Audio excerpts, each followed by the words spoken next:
أعوذ بالله من الشيطان الرجيم بسم الله الرحمن الرحيم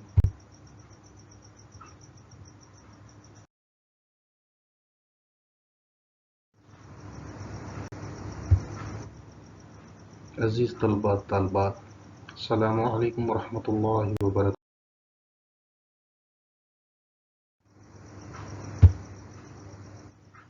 best group of colleges Kharian کے آن لائن لیکچر میں خوش آمدید.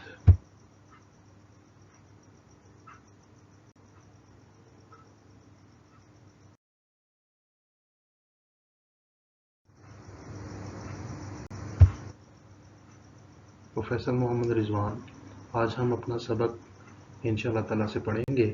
تو آئیے چلتے ہیں اپنے سبق کی جانب، لیکن اس سے پہلے ہم دعا پڑھ لیتے ہیں. رب اشرح لی صدری ویسر لی امری واحلل عقدۃ من لسانی یفقهوا قولی. اللہ تعالیٰ سے دعا ہے کہ ہم جو کچھ پڑھنا پڑھانا ہے اس کے لیے ہماری زبان اور ہمارا سینہ کھول دے اور ہمیں اس پر عمل کرنے کی توفیق عطا فرمائے. آمین یا رب العالمین.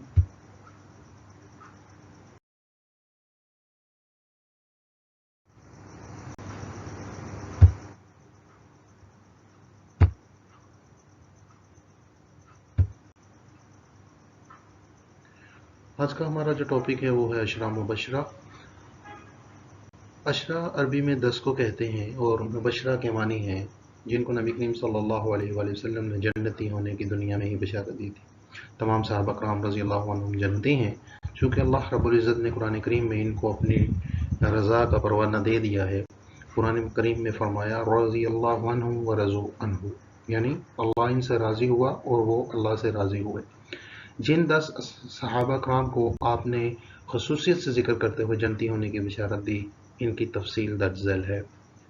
حضرت ابوبکر صدیق رضی اللہ عنہ، حضرت عمر فاروق رضی اللہ عنہ، حضرت عثمان غنی رضی اللہ عنہ، حضرت علی رضی اللہ عنہ، حضرت زبیر بن العوام رضی اللہ عنہ، حضرت طلحہ بن عبداللہ رضی اللہ عنہ، حضرت عبد الرحمن بن عوف رضی اللہ عنہ، حضرت ابو عبیدہ بن الجراح رضی اللہ عنہ، حضرت سعد بن ابی وقاص رضی اللہ عنہ اور حضرت سعد بن زید رضی اللہ عنہ. یہ وہ لوگ ہیں جن کو اللہ تعالیٰ نے دنیا کے اندر ہی جنت کی بشارت دے دی. اگرچہ سارے صحابہ کرام بھی جنتی ہی ہیں، لیکن ان لوگوں کے اچھے کارناموں اور زیادہ محنت کرنے کی وجہ سے اللہ تعالیٰ نے ان کو جنت کی بشارت دنیا میں ہی دے دی. تو آج ہم حضرت ابوبکر صدیق اور حضرت عثمان فاروق کے بارے میں پڑھیں گے. تو چلیے آئیے ہم حضرت ابوبکر صدیق اور حضرت عمر فاروق کے بارے میں جانتے ہیں.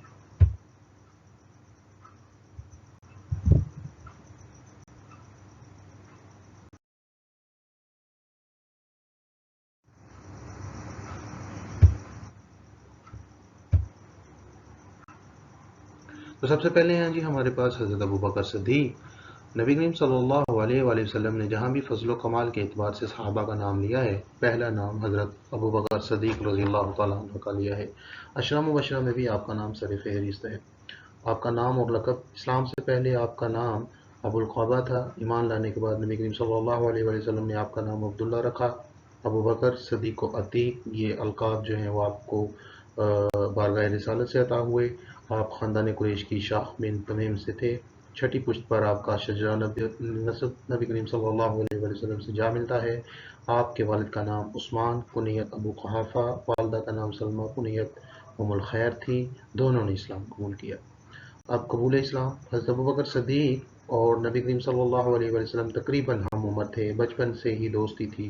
نبی کریم صلی اللہ علیہ وآلہ وسلم نے آپ کے سامنے اسلام پیش کیا، آپ نے فوراً اسلام قبول کر لیا. نبی کریم صلی اللہ علیہ وسلم نے فرمایا کرتے تھے، میں نے جس کے سامنے اسلام پیش کیا تردد کی جلد پائی، یعنی کوئی نہ کوئی عذر آگے آ جاتا تھا. لیکن میں نے جس وقت ابوبکر کے سامنے اسلام پیش کیا تو انہوں نے بلا جھجک اسلام قبول کر لیا، یعنی بغیر کسی شرم کے، بغیر کسی ہچکچاہٹ کے. صدیق اکبر رضی اللہ تعالیٰ عنہ کی وفائیں اور حب رسول، یعنی آپ صلی اللہ علیہ وسلم سے محبت. اسلام لانے کے بعد رحمت دو عالم صلی اللہ علیہ وآلہ وسلم کے ایسے رفیق ثابت ہوئے، موت کے بعد آج بھی پہلوئے رسول صلی اللہ علیہ وسلم میں آرام فرما ہے. سرکار دو عالم کی ازدواجی تنہائیوں کو دور کرنے کے لیے اپنے لخت جگر حضرت عائشہ کا نکاح حضرت حضور اکرم صلی اللہ علیہ وسلم سے کر دیا. اور اس کا مطلب یہ ہوا کہ حضرت عائشہ جو ہیں وہ جو ام المومنین ہیں، حضرت محمد صلی اللہ علیہ وسلم کی زوجہ محترمہ، وہ حضرت ابو بکر صدیق کی بیٹی تھیں، اور جس وقت سرکار دو عالم صلی اللہ علیہ وسلم نے چندے کا اعلان کیا تو گھر کا تمام اثاثہ نبوت کی قدموں میں ڈھیر کر دیا، یعنی تمام کی تمام چیزیں جو ہیں وہ نبوت میں دے دی۔ خدمت اسلام، ہجرت کی رات نبی کریم صلی اللہ علیہ وسلم کے ساتھ غار سور میں 3 راتیں اور دن جو ہیں وہ گزار کر ثانی السنین کا لقب پایا جو ہے۔ نبی کریم صلی اللہ علیہ وسلم نے اپنی بیماری کے دوران آپ صلی اللہ علیہ وسلم کو، آپ رضی اللہ عنہ کو امت کی امامت کا حکم فرمایا۔ آپ نے نبی کریم صلی اللہ علیہ وسلم کی حیات مبارکہ میں 17 نمازیں پڑھائیں، خود نبی کریم صلی اللہ علیہ وسلم نے آپ رضی اللہ عنہ کی اقتدار میں نماز ادا فرمائی۔ اس کے بعد ہے جی انتخاب خلافت۔ ثقیفہ بن سعدہ کے روشن ضمیروں نے، جن میں مہاجرین و انصار تھے، متفقہ طور پر آپ رضی اللہ عنہ کا اپنا خلیفہ بنایا۔ آپ 2.25 سال خلیفہ رہے۔ آپ ہی کا لقب خلیفہ بلا فصل ہے۔ آپ رضی اللہ تعالیٰ عنہ نے خلیفہ بننے کے بعد منکرین زکوٰۃ، جھوٹے مدعین نبوت کے خلاف جو ہے وہ جہاد کیا، یہ آپ کے کارنامے تھے۔ اور فضائل احادیث میں نبی کریم صلی اللہ علیہ وسلم نے فرمایا، اگر میں کسی شخص کو اپنا خلیل بناتا تو ابو بکر کو بناتا۔ نبی کریم صلی اللہ علیہ وسلم نے فرمایا، اے ابو بکر تم میرے یار غار اور حوض کوثر میں میرے ساتھی ہو، اللہ نے جو کچھ میرے سینے میں ڈالا تھا وہ میں نے ابو بکر کے سینے میں ڈال دیا۔ تو یہ احادیث ہیں جس میں آپ صلی اللہ علیہ وآلہ وسلم نے حضرت ابو بکر صدیق رضی اللہ تعالی عنہ کی فضیلتیں جو ہیں وہ بیان کی ہیں۔ اسی بنیاد پہ حضرت ابو بکر صدیق کو جو ہے وہ جنت میں ہی خوشخبری مل گئی تھی۔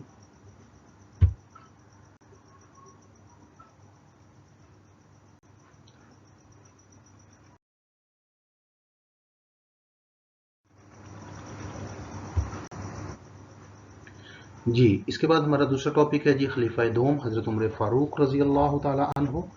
اور حضرت عمر فاروق جو ہیں یہ دوسرے خلیفہ تھے۔ ان کے ابتدائی حالات و نسب یہ ہیں، آپ کا نام جو ہے وہ عمر تھا، کنیت اپنی بیٹی حفصہ ام المومنین کی وجہ سے ابو حفص تھی۔ نبی کریم صلی اللہ علیہ وسلم سے فاروق یعنی حق و باطل میں فرق کرنے والا لقب عطا ہوا تھا۔ آپ رضی اللہ تعالیٰ عنہ کے والد کا نام خطاب بن نفیل تھا، والدہ کا نام مقمتمہ تھا۔ آپ نبی کریم صلی اللہ علیہ وسلم کی پیدائش کے 13 سال بعد 583 میں مکہ میں پیدا ہوئے۔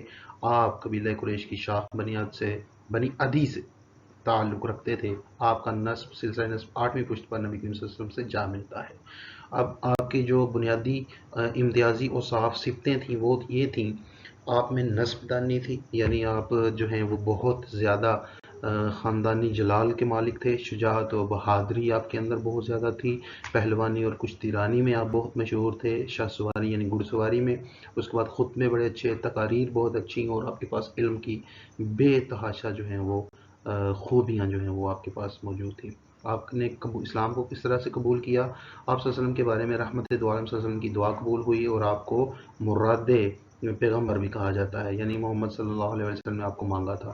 قریش مکہ کے افسانے پر نبی کریم صلی اللہ علیہ وسلم کو قتل کرنے کے ارادے سے نکلے تھے۔ حضرت عمر فاروق جو ہیں وہ قریش کے افسانے پر نعوذ باللہ حضرت محمد صلی اللہ علیہ وسلم کو قتل کرنے کے ارادے سے نکلے تھے۔ ان کی بہن اور بہنوئی مسلمان ہو چکے تھے، ان پہ تشدد کیا، کانوں کی آواز، جب قرآن کی کانوں کی آواز پڑی تو قرآن سنتے ہی دل کی دنیا بدل گئی اور دعائے پیغمبر قبول ہو گئی، کیونکہ اللہ کے نبی صلی اللہ علیہ وسلم نے اللہ تعالیٰ سے فرمایا تھا کہ اے اللہ، یا مجھے ابو جہل یعنی عمر ابن حشام یا عمر ابن خطاب کے ذریعے اسلام کو عظمت و عزت عطا فرما، اور آپ کی دعا جو ہے وہ حضرت عمر فاروق کے حق میں قبول ہوئی۔ قبول اسلام کے بعد آپ نے تمام صحابہ نبی کو لے کر بیت اللہ میں نماز پڑھنے کے لیے پہنچ گئے، کیونکہ آپ بہت زیادہ طاقتور تھے، تو اللہ کے دین کو مضبوط ہونے کے لیے جو ہے وہ کسی ایک طاقتور شخص کی ضرورت تھی، جو اللہ تعالیٰ نے حضرت عمر فاروق کے ذریعے تمام مسلمانوں کو نصیب کیا۔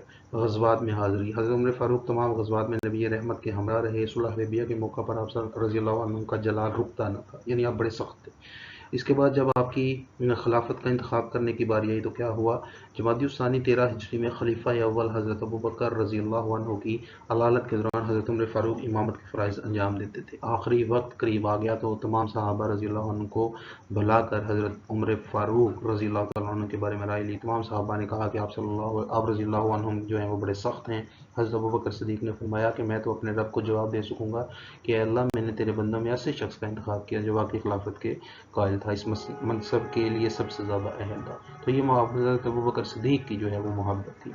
اس کے بعد جی حضرت عمر فاروق رضی اللہ عنہ نے کون کون سے کارنامے سر انجام دیے؟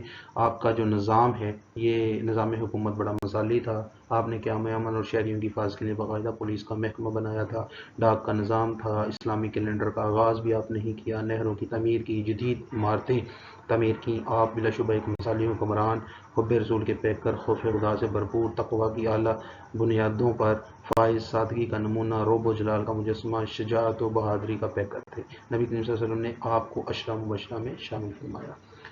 اس کے بعد آپ کی جو احادیث ہیں، جس رستے پر عمر چلتا ہے شیطان وہ رستہ چھوڑ دیتا ہے، اگر میرے بعد کوئی نبی ہوتا تو وہ عمر ہوتا۔ لاسٹ پہ حضرت عمر فاروق کی جو شہادت ہے وہ 26 ذی الحج 23 ہجری کو ہوئی۔ آپ کے اوپر صبح صبح جو ہے وہ قاتلانہ حملہ ہوا، اور اتوار یکم محرم کو 24 ہجری کو آپ جو ہیں وہ اس دنیا سے شہادت کا رتبہ پا کر چلے گئے۔ حضرت صہیب رومی نے نماز جنازہ پڑھایا، جنہوں نے آپ کو قبر میں اتارا وہ حضرت عبداللہ عثمان تھے، سعید تھے اور حضرت عبدالرحمن بن عوف تھے، اور آپ کو جہاں پر دفن کیا گیا وہ رسول اللہ صلی اللہ علیہ وسلم اور حضرت ابوبکر صدیق کے پہلو میں تھے۔ جس وقت آپ کی وفات ہوئی اس وقت آپ کی عمر 63 سال تھی، آپ نے 10 سال 6 ماہ اور 4 دن جو ہیں وہ اپنی خلافت کی۔ تو یہ تو تھا آج کا ہمارا ٹاپک، امید ہے کہ آپ کو سمجھ آ گئی ہوگی، اس کو آپ اچھے طریقے سے یاد کریے گا، رپیٹ کیجیے گا۔ اللہ تعالیٰ آپ کا حامی و ناصر ہو۔